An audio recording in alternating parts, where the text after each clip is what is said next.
Hey, welcome back to the channel. So you guys see what I've got in the viewfinder here. So we have an Omega Speedmaster. And some of you that follow me, you probably saw my last video, I mentioned that I had another Omega coming. This one here, as most watch collectors do, you scour the internet just looking at different things, and you sometimes will come across a real good deal. This one here was just an amazing deal. I found it on eBay. Of course, it was, eBay guaranteed, all that kind of stuff. And it came with the box. I don't have papers or anything, but it did come with the Omega box. I didn't want to bore you with that. You guys have seen that. But this model here, the serial number dates it to 2005, which is model number 357050.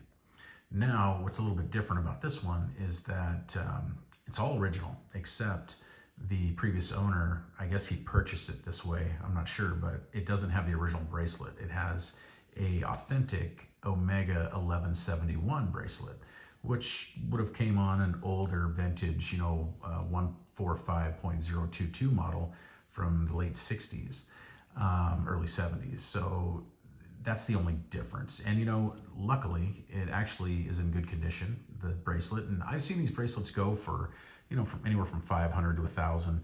I know this isn't an original. This might be a remake or something, because I know some of the clasps look a little bit different on the older style, but I know these command, some money. There's a following. So people do like these bracelets. They do like the 1450 also, the 1479, even the flat link 1039. This one here, I think, for what I've paid, I mean, this is just a great deal. I could not pass it up. And what I like about the 3570.50 is you've got that 1861 movement, which has now been discontinued. And that is the, closest thing to the 861. And then of course, it was the model, it was the movement they used right after the 321. So very cool DNA. And of course the 321, you guys all know, is a Lemania 2310, which was used in, Patek Philippe watches as well, and many other brands. So I think Vacheron and some other ones.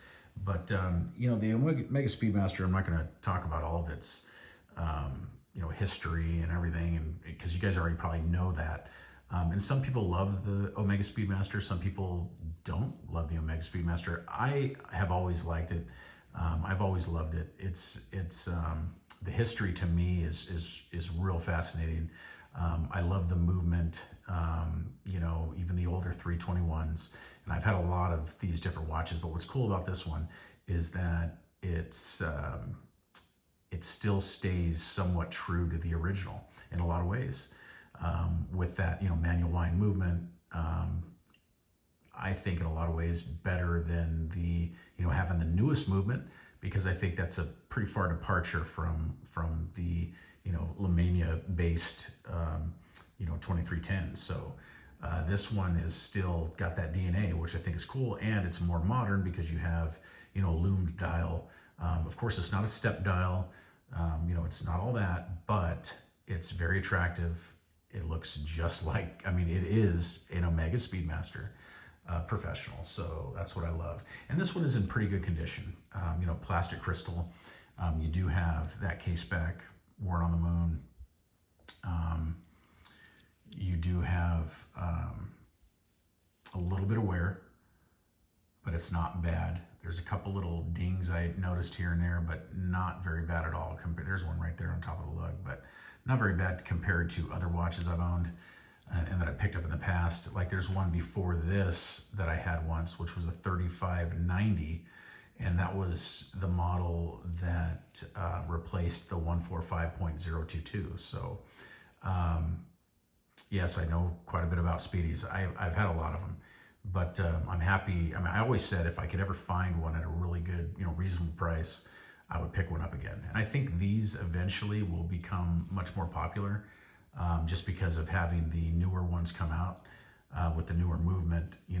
I think that these are gonna go up in value. It may take some time, but I think these are gonna be popular, and they will become somewhat like neo vintage at some point. So, I mean, just as the Rolex Submariner is super iconic, this watch is as well. So, and on my 7.5 inch wrist, just fits me perfect. This bracelet is very comfortable, very easy to wear. Yeah, they're hollow end links, but you know, having at the price I paid, I mean, I can easily just pick up any. Uncle Seiko makes bracelets for these. Many brands make real nice bracelets for these, so we can just pop another one on there and roll with it. These look awesome on leather straps as well. And if I ever wanted, you know, a 3570-50 bracelet for it, which I think is a 1998-849 or something like that. If I ever wanted that bracelet, I could definitely pick one up. They're somewhat reasonable. But oh shoot, am I gonna be able to take this off? Let's take the glove off and put it back on. So anyway, just wanted to show you guys newest acquisition, Omega Speedmaster from 2005, 3570.50. I am going to enjoy this piece, and we'll do, you know, a review and some more videos on it. But yeah, I'm definitely enjoying my Omegas right now. Thank you so much for watching. Please like and subscribe. I will see you guys in the next one. Thank you. Bye-bye.